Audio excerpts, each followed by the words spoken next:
الحمد لله نحمده ونستعينه ونستغفره ونؤمن به ونتوكل عليه ونعوذ بالله من شرور أنفسنا ومن سيئات أعمالنا من يهده الله فلا مضل له ومن يضلله فلا هادي له ونشهد أن لا إله إلا الله وحده لا شريك له ونشهد أن سيدنا ومولانا محمدا عبده ورسوله أما بعد فأعوذ بالله من الشيطان الرجيم بسم الله الرحمن الرحيم ربنا وابعث فيهم رسولا منهم يتلو عليهم آياتك ويعلمهم الكتاب والحكمة ويزكيهم إنك أنت العزيز الحكيم فقد قال النبي صلى الله تعالى عليه وسلم إني سمرة دعوة أبي إبراهيم أو كما قال عليه الصلاة والسلام۔ اللہ تبارک و تعالیٰ نے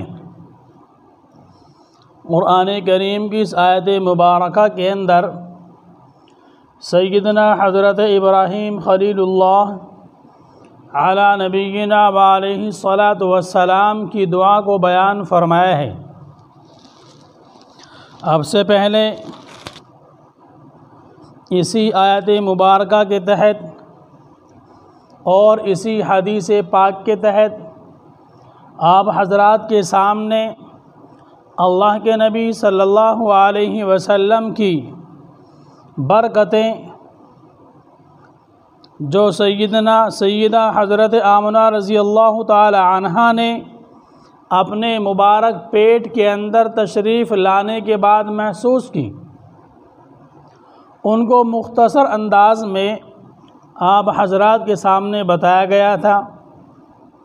اور اس سے پہلے اللہ کے نبی صلی اللہ علیہ وسلم دنیا میں تشریف نہیں لائے، ابھی اللہ تعالیٰ نے اس کائنات کو انسانوں سے آباد نہیں کیا، بلکہ کائنات کا سب سے پہلا انسان، سب سے پہلا آدمی حضرت آدم علی نبینا علیہ الصلاۃ والسلام کو اللہ تبارک و تعالیٰ نے پیدا کیا ہے، اور وہیں پر آپ کی ذات عالی پر درود پاک پڑھوانا شروع کر دیا۔ اللہ تبارک و تعالیٰ نے پوری دنیا کے اندر نظر ڈالی اور ان میں سے عرب کو چھانٹا، پورے عرب کے اوپر نظر ڈالی اور پورے عرب میں سے مضر کو چھانٹا اور پورے مضر کے اوپر نظر ڈالی تو اس میں سے بنو ہاشم کو چھانٹا اور بنو ہاشم کے اوپر نظر ڈالی تو قریش کو چھانٹا اور قریش کے اندر سے محمد عربی صلی اللہ تعالی علیہ وسلم کو منتخب کیا اور چنا۔ نبوت کا نور یہ چمکتا ہے جس سیدنا حضرت آدم علی نبینا علیہ الصلاۃ والسلام سے لے کر کے اللہ کے نبی صلی اللہ علیہ وسلم تک جتنا بھی سلسلہ ایک بیچ میں ہے، جب ایک نبی کا نور منتقل ہوتا ہے تو اللہ تبارک و تعالیٰ نے اس نبوت کے نور کو چمکایا ہے۔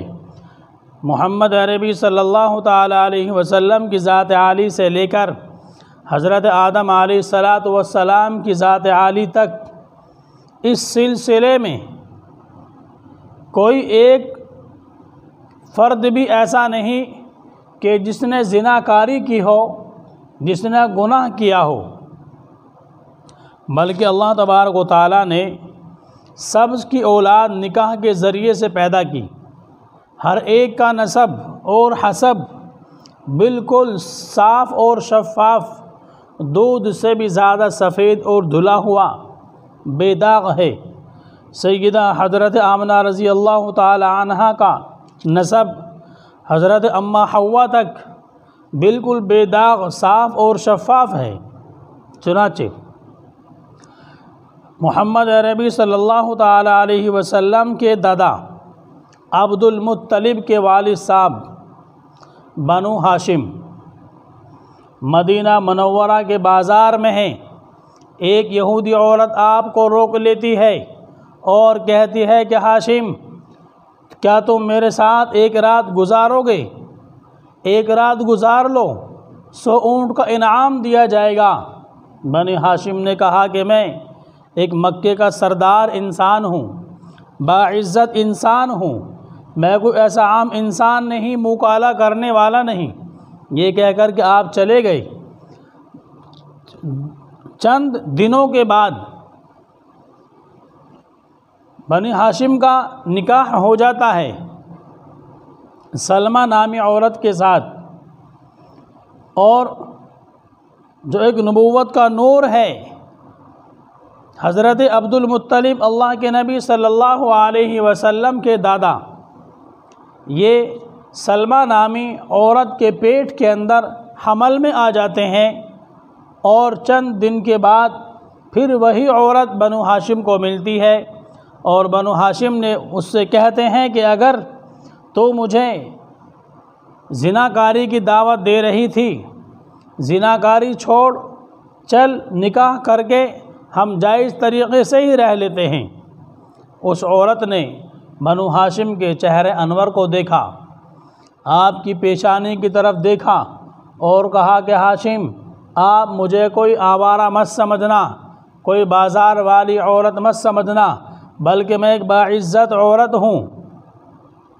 تمہاری نبوت کی، تمہاری پیشانی کے اندر نبوت کا چاند چمک رہا تھا، نبوت کا نور چمک رہا تھا، تو میری یہ تمنا اور خواہش تھی کہ یہ نور میرے ہی پیٹ کے اندر منتقل ہو جائے، یہ امانت میرے پیٹ کے اندر آ جائے، اس لیے میں نے آپ کو دعوت دی تھی ایک رات گزارنے کی، لیکن اب یہ نور بنو سلمہ لے چکی ہے، سلمہ اس نور کو لے چکی ہے، اس کو مبارک ہو، اب مجھے آپ کی بالکل ضرورت نہیں۔ بعینہ یہی واقعہ اللہ کے نبی صلی اللہ علیہ وسلم کے دادا حضرت عبد المطلب کے سامنے پیش آیا ہے۔ عبد المطلب بازار میں ہیں اور آپ کو ایک یہودی عورت نے روک لیا اور پکڑ لیا اور کہا کہ عبد المطلب، کیا میرے ساتھ میں ایک رات گزارو گے؟ عبد المطلب نہیں بلکہ اللہ کے نبی صلی اللہ علیہ وسلم کے ساتھ میں یہ واقعہ پیش آیا ہے۔ دادا اور پوتا عبد المطلب کے والد صاحب بنو ہاشم کے سامنے یہ واقعہ پیش آیا، اور بعینہ یہی واقعہ حضرت عبداللہ اللہ کے نبی صلی اللہ علیہ وسلم کے والد محترم کے سامنے پیش آیا کہ ایک عورت نے آپ کو روک لیا اور کہا کہ تیری جان چھڑانے کے لیے 100 اونٹ قربان ہوئے تھے، میں تجھے 100 اونٹوں کا انعام دوں گی اگر تو میرے ساتھ ایک رات گزار لے۔ حضرت عبداللہ نے بھی یہی کہا کہ میں ایک باعزت گھرانے سے ہوں، میں زناکاری نہیں کر سکتا۔ کچھ دنوں کے بعد حضرت آمنہ رضی اللہ تعالی عنہا سے آپ کا نکاح مبارک ہو جاتا ہے، عقد ہو جاتا ہے، اور اللہ کے نبی صلی اللہ علیہ وسلم حمل کے اندر، پیٹ کے اندر تشریف لے آتے ہیں۔ اس کے بعد حضرت عبداللہ کی پھر اسی عورت سے ملاقات ہوتی ہے، اور آپ نے کہا کہ تو مجھے زنا کی دعوت دے رہی تھی، چل تو میرے ساتھ نکاح کر لے اور ہم جائز طریقے سے دونوں رہتے ہیں۔ اس عورت نے حضرت عبداللہ کے مبارک چہرے کو دیکھا، پیشانی کو پڑھا اور کہا کہ جو نور نبوت کا تمہاری پیشانی میں تھا اب وہ آمنہ کے اندر منتقل ہو چکا ہے، آمنہ کے لیے مبارک ہو، اس نور کو حاصل کرنے کی میری کوشش تھی۔ یہ 100 اونٹ دے کر کے عبداللہ کی جان چھڑانا، یہ بھی در حقیقت ایک خاص واقعے کی طرف اشارہ تھا۔ آپ تاریخ پڑھیں تو پتہ چلے گا، جس مقام پر حضرت ابراہیم علیہ السلام حضرت حاجرہ اور ننھے اسماعیل کو چھوڑ کر کے گئے تھے، یہ علاقہ بالکل سنسان ہے، وادی غیر ذی زرع قرآن کریم نے اس کو بیان کیا ہے۔ اسی علاقے کے اندر کچھ وقت گزرنے کے بعد بنو جرہم کا ایک قبیلہ آ کر کے آباد ہو جاتا ہے اور یہ قبیلہ یہاں رہتا ہے۔ اب اللہ کے نبی صلی اللہ علیہ وسلم کے دادا کا وقت ہے، اور دادا کے وقت سے پہلے تقریباً 300 یا 350 سال کا زمانہ ہوگا۔ اس قبیلہ جرہم کے اوپر ایک قبیلہ آ کر کے حملہ کرتا ہے۔ خزاعی اس قبیلے کا نام ہے۔ خزاعی قبیلے نے بنو جرہم کے اوپر آ کر کے حملہ کیا۔ اس بنو جرہم کو یہاں سے بھاگنا پڑا، اور یہ بھاگتے ہوئے اسی آب زمزم کے جو کنواں تھا، جو چشمہ تھا، اس چشمے کو بند کر گئے۔ اس کے اوپر مٹی ڈال دی، پتھر بھر دیے، اینٹوں کے روڑے ڈال دیے، غرضے کو اس کو بالکل ختم کر دیا، اس کا نشان بھی نہیں چھوڑا کہ کوئی دوسرا پہچان سکے۔ بند ہونے کے بعد 300 سال تک یہ کنواں بند رہا ہے۔ حضرت عبد المطلب کو اللہ تبارک و تعالیٰ نے مکۃ المکرمہ کی سرداری عطا فرما دی۔ آپ مکۃ المکرمہ کے سردار بنے، اور سردار بننے کے بعد آپ نے خواب دیکھا کہ اس پاک پانی کو نکالو۔ خواب دیکھا اور ختم ہو گیا۔ دوسرے دن پھر آپ نے خواب دیکھا کہ اس پاک پانی کو نکالو، آپ کی آنکھ کھل گئی۔ تیسرے دن آپ نے پھر وہی خواب دیکھا اور آپ کو بتایا گیا کہ پاک پانی کو نکالو۔ اب نہ ہی تو آپ کی آنکھ کھلی اور نہ ہی خواب پورا ہوا، بلکہ آپ نے خواب کے اندر ہی پوچھ لیا کہ پاک پانی کیا ہے اور پاک پانی کہاں ہے، تو بتایا گیا کہ صبح تم حرم شریف کے اندر جانا، بیت اللہ کے صحن کے اندر جا کر بیٹھ جانا، اور ایک کالا کوا جس جگہ جا کر کے 3 مرتبہ ٹھونگ مارے گا، ٹک ٹک ٹک کر کے وہ ٹھونگ مارے گا، چونچ مارے گا اپنی، سمجھ لینا کہ اسی جگہ پر وہ پاک پانی ہے، وہ چشمہ ہے۔ حضرت عبد المطلب اللہ کے نبی صلی اللہ علیہ وسلم کے جد امجد جا کر کے صحن کعبہ میں بیٹھ جاتے ہیں، اور ایک کوا آتا ہے، ایک جگہ پر بیٹھ کر کے وہ ٹک ٹک کر کے 3 مرتبہ اپنی چونچ مارتا ہے۔ آپ سمجھ جاتے ہیں کہ اسی جگہ پر وہ بابرکت پانی ہے، اسی جگہ پر وہ چشمہ ہے۔ آپ نے اپنے خاندان کے قبیلے کے لوگوں کو بلایا، جمع کیا، اور سب سے کہا کہ اس جگہ پر وہ چشمہ ہے جو حضرت ابراہیم خلیل اللہ علی نبینا وعلیہ الصلاۃ والسلام کے مبارک زمانے کے اندر اسماعیل علیہ الصلاۃ والسلام کے مبارک قدموں کے نیچے سے نکلا تھا۔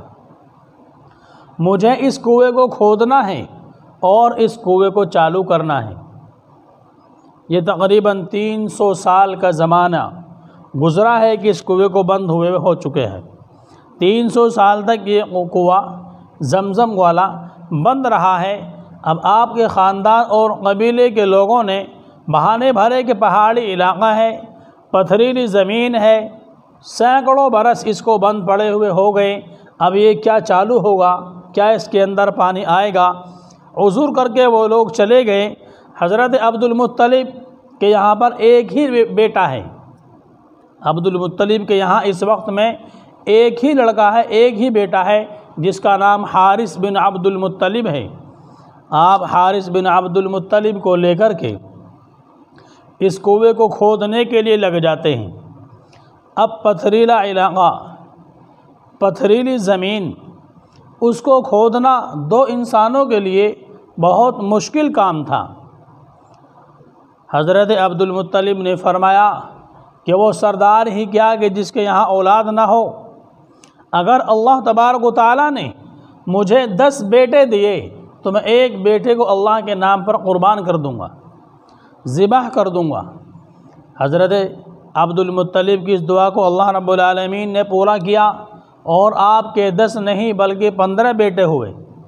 جب وہ بیٹے جوان ہو گئے، وہ بیٹے پل کر کے بڑے ہو گئے، تمام کو جمع کیا ہے عبد المطلب نے، اور فرمایا کہ بیٹو، میں نے اس طریقے سے منت مانی تھی، اور میں نے اللہ تبارک و تعالیٰ کی بارگاہ میں کہا تھا کہ اگر اللہ نے 10 بیٹے دیے تو ایک بیٹے کو میں اللہ کے نام پر ذبح کر دوں گا، قربان کر دوں گا۔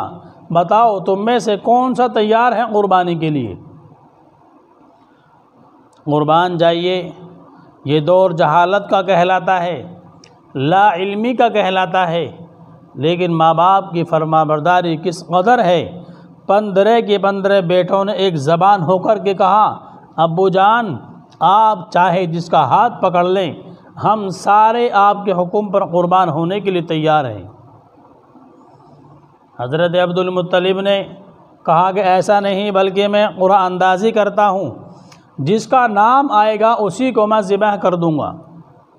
نام لکھ کر کے پرچی ڈالی گئی، اور پرچی کھولی گئی تو حضرت عبداللہ رضی اللہ تعالی عنہ کا نام نامی اس میں گرامی آ جاتا ہے، ذبح کرنے کے لیے، قربان ہونے کے لیے۔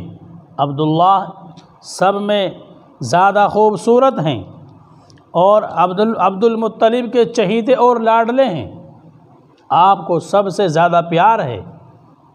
ادھر باپ کی ممتا ہے، اور ادھر شاہی فرمان ہے کہ بادشاہ لوگ اپنی بات سے نہیں ہٹتے، اور یہاں تو اللہ تبارک و تعالیٰ کے سامنے اقرار کر رکھا ہے، اس کو پورا کرنا ہوگا۔ حضرت عبد المطلب نے کہا کہ نہیں، چاہے جو ہو، یہ فرمان ایک سردار کا ہے، اور یہ سردار کا فرمان جھوٹا نہیں ہو سکتا، یہ ٹل نہیں سکتا، بلکہ اس کو پورا کرنا ہے۔ حضرت عبد المطلب حضرت عبداللہ کو ذبح کرنے کے لیے، قربان کرنے کے لیے اللہ کے نام پر تیار ہو جاتے ہیں۔ ادھر سرداران مکہ، مکے کی عورتیں ٹوٹ پڑتی ہیں، بھیڑ لگ جاتی ہے، بھیڑ لگ جاتی ہے، ایک مجمع جمع ہو جاتا ہے کہ عبداللہ کا قتل نہیں کیا جائے گا، عبداللہ کو قربان نہیں کیا جائے گا۔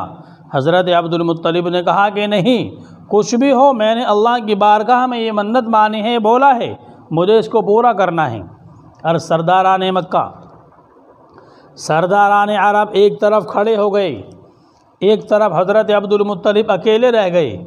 مکے کی پوری عوام، پوری جنتا ان دوسرے سرداروں کے ساتھ ہے کہ عبداللہ کو قتل نہیں کیا جائے گا، عبداللہ کو قربان نہیں کیا جائے گا۔ بالآخر بحث ہونے کے بعد حضرت عبد المطلب کہنے لگے کہ اگر اس کی جان بچتی ہے تو ایک طریقہ ہے کہ نجران کے اندر جو عتبہ نامی ایک کاہنہ ہے، اس کے پاس چلو، اگر وہ یہ کہتی ہے کہ عبداللہ کو قربان نہیں کیا جائے گا تو میں عبداللہ کو قربان نہیں کروں گا۔